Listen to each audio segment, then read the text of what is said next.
Continuando aí, pessoal. Então, na nossa segunda parte aí das aulas, a gente tinha terminado aí de falar sobre os conectores de alimentação e a gente ia começar sobre o chipset. Tá, o chipset, dependendo aí da placa-mãe, ele tem mais de um, né? Normalmente a gente chama ele de chipset ponte norte, ponte sul. E aí a gente tem algumas funcionalidades que eu vou estar demonstrando aqui, explicando para vocês melhor. Então, olha aqui, o chipset é um conjunto de chips da placa-mãe que controla a comunicação entre o processador, a memória, os dispositivos de armazenamento e outros componentes. Ele desempenha um papel crucial no desempenho e na estabilidade do sistema. Pensa nele, como a gente estava falando na questão da rua, né? Que é como se ele fosse um guarda de trânsito ou um semáforo. Ele que fala que componente vai trafegar pelas vias da placa naquele momento, justamente para evitar colisões, acidentes e perdas de tráfego de informação. Tá? Então ele é muito importante a gente ter, por causa que ele que administra o sistema, né? A placa, as vias da placa de uma maneira geral, para evitar aí perdas, colisões e assim por diante. Outro componente que é bem importante, que a gente já falou bastante, mas aqui a gente está vendo uma das aparências, né, dele, lembrando que não tem só esse modelo de BIOS, né, pode ter vários modelos, mas esse é um deles. Então a BIOS, Basic Input Output System, ou o EFI, né, é um firmware embutido na placa-mãe que controla a inicialização do sistema e fornece uma interface para configurar as configurações de hardware. Eu acho que ficou um pouco redundante aqui, mas não imagino uma forma diferente de escrever. Então, basicamente, só lembrando, quando a gente liga o computador, é esse carinha aqui que armazena como o nosso computador tem que se comportar, como que ele tem que ligar, fazer os testes com os componentes que estão ligados no computador e assim por diante. Então ele é bem importante, bastante crucial para o desempenho aí do nosso computador. E se a gente procurar na internet BIOS ou o EFI, a gente vai ver vários modelos desse conector, né? Esse é um dos que tem aí disponíveis nas placas-mães, tá? Não é uma regra que todos tenham esse formato, tenham essa cara e assim por diante. Funcionamentos e interconexões, agora que a gente vai falar da placa-mãe, todos esses componentes que a gente falou até agora, eles trabalham juntos para permitir que o computador funcione de uma forma correta. Por exemplo, o processador executa cálculos. A memória RAM armazena temporariamente os dados necessários para esses cálculos.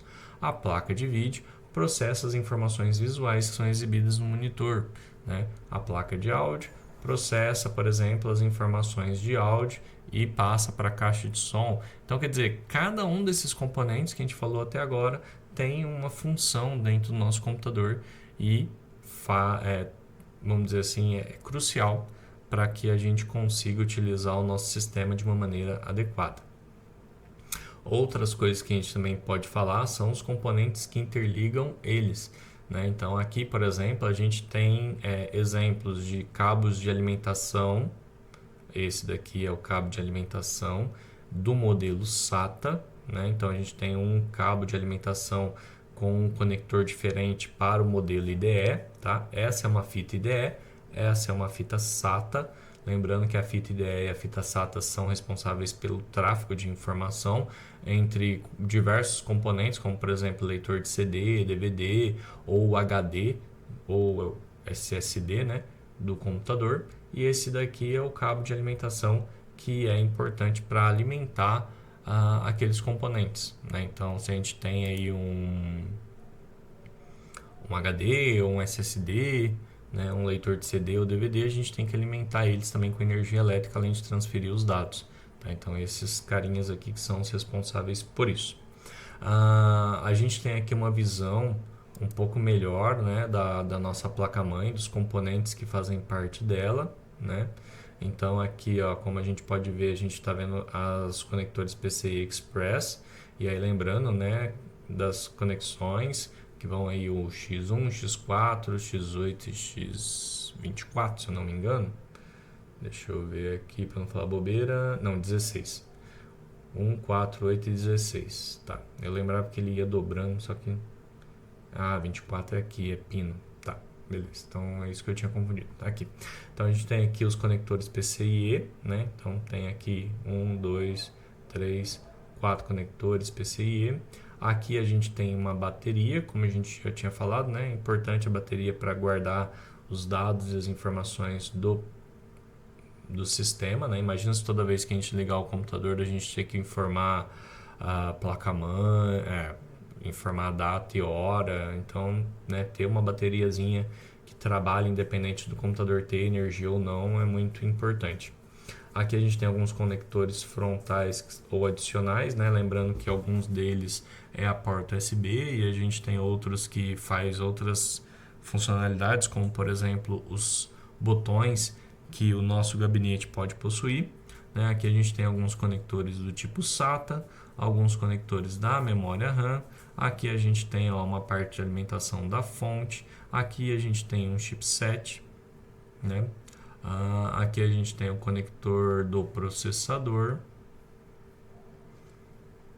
sistema de resfriamento para os componentes aqui, os conectores que estão aqui na parte interna e assim por diante, né? Então aqui a gente tem uma visão mais detalhada desses componentes. E para finalizar, né, a gente tem uma pesquisa que eu queria que vocês fizessem.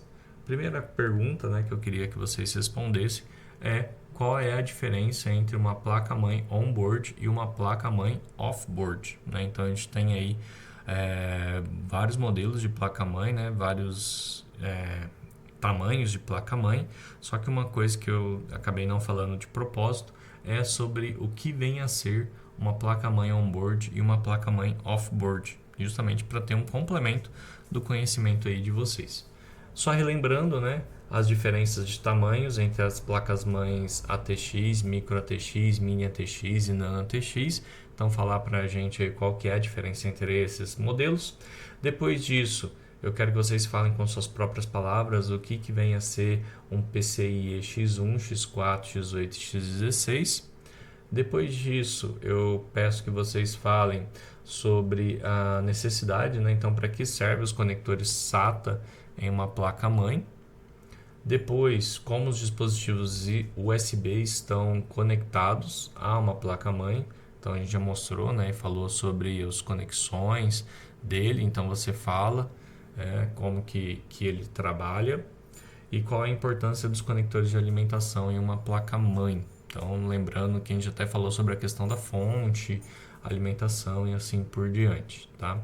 E aí a gente encerra, então, a nossa aula com essas duas partes aí para vocês. A primeira falando sobre os componentes, a segunda finalizando, então, os componentes e falando um pouco mais sobre a pesquisa que vocês têm que realizar.